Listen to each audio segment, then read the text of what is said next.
सोमवार को जहां एक तरफ देश भर में होली का त्योहार मनाया जा रहा था, तो वहीं दूसरी तरफ हरियाणा के सिरसा में डिप्टी सीएम दुष्यंत चौटाला के आवास के बाहर किसान हल्ला बोल रहे थे।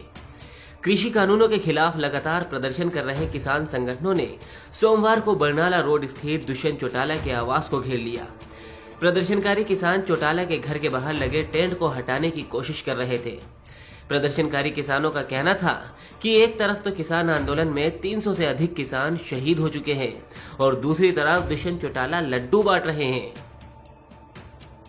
सड़क के ऊपर टेंट लगाकर दुष्यंत चौटाला एक आयोजन यानी त्योहार मना रहे हैं। सड़क के ऊपर लड्डू बांट रहे। ये टेंट खोलना चाहिए, टेंट हटाओ और इसको शर्म करनी चाहिए। जो किसान इतनी दुखी हैं, सड़कों पर बैठे हैं, जगह जगह धरने लगे हुए हैं, ये जिम्मेवारी इसकी बनती है और मुख्यमंत्री से भी ज्यादा बनती है। वो इसलिए बनती है क्योंकि ये चौधरी देवीलाल का वारिस अपने आप को कहलाता है। इनके जिम्मेवारी बनती है उन लोगों के बारे में सोचने की, उनसे बात करें जो टोलों पर बैठे हैं, जो जगह जगह धरने लगाए बैठे हैं। भगत सिंह स्टेडियम में धरना है, सिरसा में 4 जगह धरने हैं, रानिया में धरना है।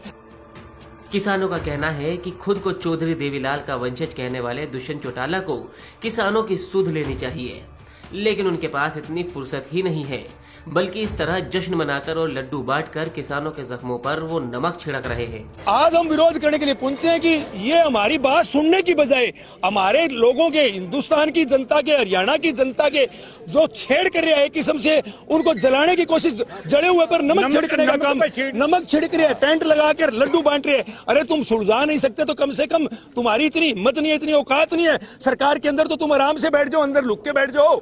है? ये कोई आज जो हालात हैं, ये लड्डू बांटने वाले हालात हैं, इनको सोचना चाहिए थोड़ा बहुत इसके बारे में। हम इस टेंट को अभी किसान आ रहे हैं, किसानों को पहुंच जाएंगे, इस टेंट को पड़वाएंगे, चाहे हमें कुछ ही करना पड़े। आपको बता दें कि होली के मौके पर डिप्टी सीएम दुष्यंत चौटाला सिरसा स्थित अपने आवास पहुंचे थे, जहां आम लोगों और पार्टी कार्यकर्ताओं से मुलाकात के मद्देनजर उन्होंने चाय पानी के प्रबंध के लिए बाहर टेंट लगवाया था। लेकिन जैसे ही इस बात की भनक प्रदर्शन कर रहे किसानों को मिली, तो किसान डिप्टी सीएम के आवास के पास लगे बैरिकेड्स को हटाकर उनके घर के ठीक सामने पहुंचकर नारेबाजी करने लगे। ये सब इतनी जल्दी हुआ कि पुलिस भी हक्की बक्की रह गई। इस दौरान पुलिस और किसानों के बीच धक्का मुक्की भी हुई। हालात को देखते हुए डीसीपी आर्यन चौधरी समेत कई आला अधिकारी मौके पर पहुंचे, लेकिन किसान टेंट हटवाने की मांग पर अड़े रहे। तकरीबन 2 से 3 घंटे तक किसानों ने दुष्यंत चौटाला के निवास के मेन गेट के सामने बैठकर नारेबाजी की और अंत में टेंट हटवाने के बाद ही किसान वापस गए। पंजाब तक के लिए सिरसा से बलजीत सिंह की रिपोर्ट।